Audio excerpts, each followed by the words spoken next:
Well, I'm just getting ready to park the beast here for summer and rebuild number 3 here, or stage 3 I guess of the build, and just thought I'd update stage 2 before I started stage 3.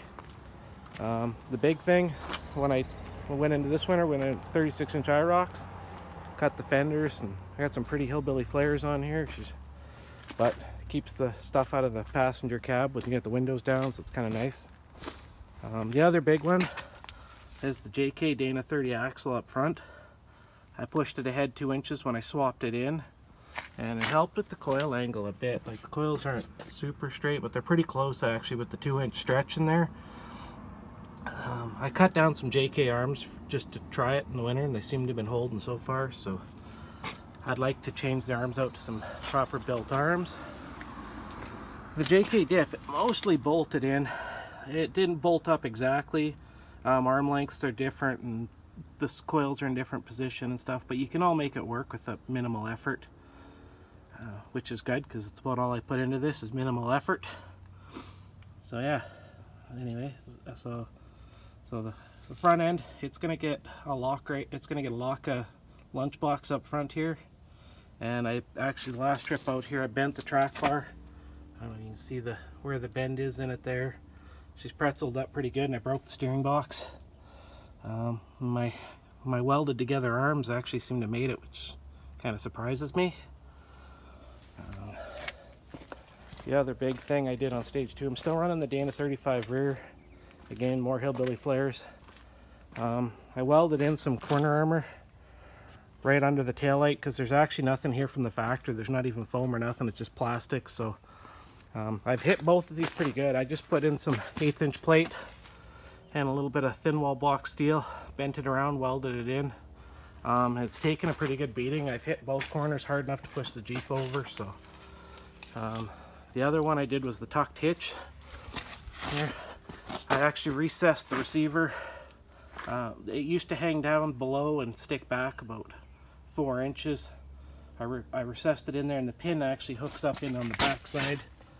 On the back side there, and the pin goes up and down instead of side to side, just for maximum clearance. And like I said, the Dana 35 is still in there. Yeah, so anyway, that's kind of a little update of where the beast sits. The other big change I did was my storage unit here. Everything's easy to access. Open the door, lift everything out. Everything's tied down secure. I actually have pins, but if the back door's open, I can open the lid. If I can't get the back door open, I can still open the window. I'm gonna clean that up, finish painting it this year. 36 fits in there, barely, but it's all tied down. I put in some heavy duty tie down hooks down to the floor here. Big load rated ones with 6-inch washers in on the back side so they won't pull through. Kind of safety was one of the big things. If you ever flop, my daughter's in the back seat, and I wanted to make sure nothing was coming through at her. So anyway, that's the big one. Yeah, so there's the 36s. So the rear end, I've got a 44A and a JK rear that might go in. Haven't made up my mind. I got other issues first here. I've cut the back doors out right up to the first door seal, but I'm gonna have to take it a step further here this winter. I don't know how far I'm gonna go.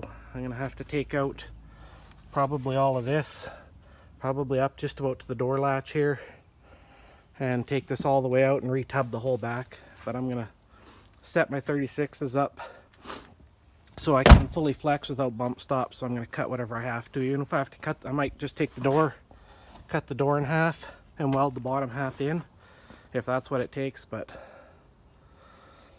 anyway, we'll get that done. I got a new hatch coming. You can see there's a dent right here in the door. Been hit there. I've been hit here. I got another one here. Took a big one here the last trip out. Put another one through here. So she's pretty battered there, and the body damage here. And if you guys are wondering why I'm working so hard to keep this thing low, this is why. You can see the knocked chunk out of the roof of the window here, caved the roof in here. There's one more hit there on the roof, one more there, and there's actually one more over there. So I'm pretty much at max height for the trails we go on. There's trees and stuff, and with the snow, your road base gets a little tall. The trees get pulled down with the weight, and you wind up knocking your way under. So anyway, so yeah, so this year it's going to be getting the 36s to fit better in the back. Cut, trim, tub, get the locker in up front, and then once I get everything clear, and I'll take a look at maybe doing a rear end swap. But so far the Dana 35's been hanging in there. It kind of surprises me. I've had a lot of failures. Like I said, track bar, steering box this year. The year before it was the whole Dana 30, ball joints, tie rods. And I know these IROCs with all this back spacing, it ain't going to be helping my front end much, and I can see there's going to be more front end parts in the works. It's going to be a never-ending battle. I got big tires and small parts, and that's kind of the price you pay for that. So anyway, there's update number 2, and get her in the garage and go work on number 3.